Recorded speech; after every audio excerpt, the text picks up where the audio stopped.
I just had a buyer client that I'm working with send me a text in response to a listing that just came on the market that I sent her. She looked at it online, she looked through the pictures, and she sent me this text. In a nutshell, this is what it says. It says, I'm trying to decide if it's worth what they're asking because it appears as though it needs some work and it's priced higher than others in the neighborhood. What are your thoughts?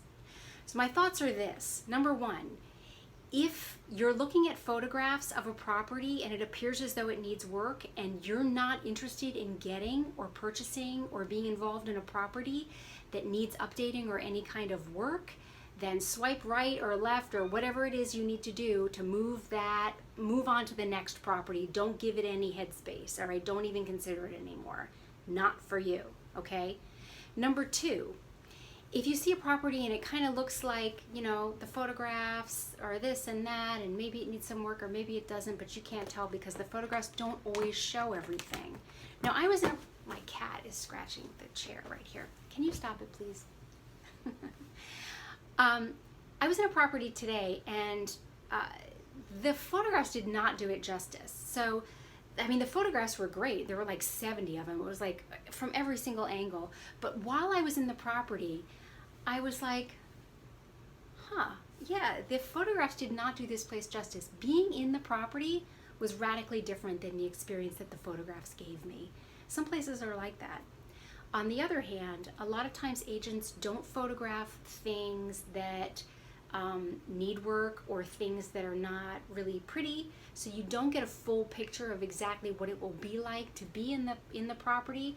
They'll take photographs of things that look great to get you in there, and then you're walking through the place and you're like, well, they didn't take pictures of this, and you know that's the point. The point is they want to get you in there, so they have the appointments and the scheduling, and you know maybe you'll like it, maybe you won't, but a lot of times agents won't photograph things that aren't so pretty or that need work.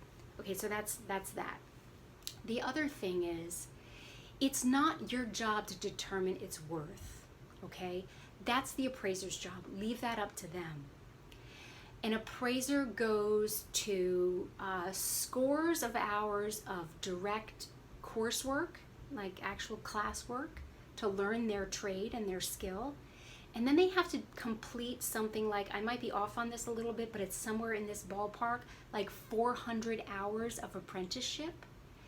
Now, 400 hours of apprenticeship, that's 40 hours a week for 10 weeks, but most appraisers are doing other things, so they can't do it full time, get their apprenticeship hours in full time.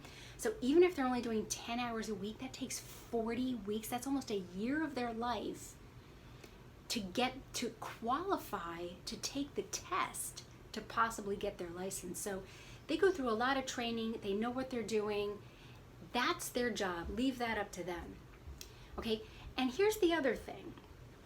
Even if you think the property's worth it, you really want the property, you fell in love with it, you think it's going to work for your family, you love the neighborhood, everything about it is perfect, you submit an offer, say they're asking $240 for it. You offer $240, they accept $240, the appraiser goes out there and they determine that the property is only worth $230.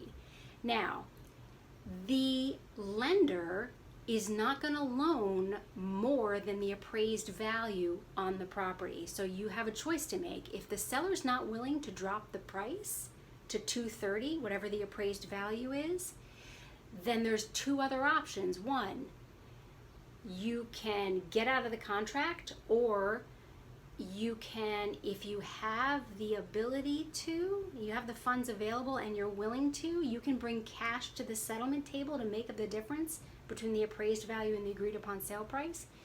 If you don't have that ability, or you're not willing to do that, and the seller's not willing to drop the price to the appraised value, we sign a termination, you get your money back, and we move on and find you another place.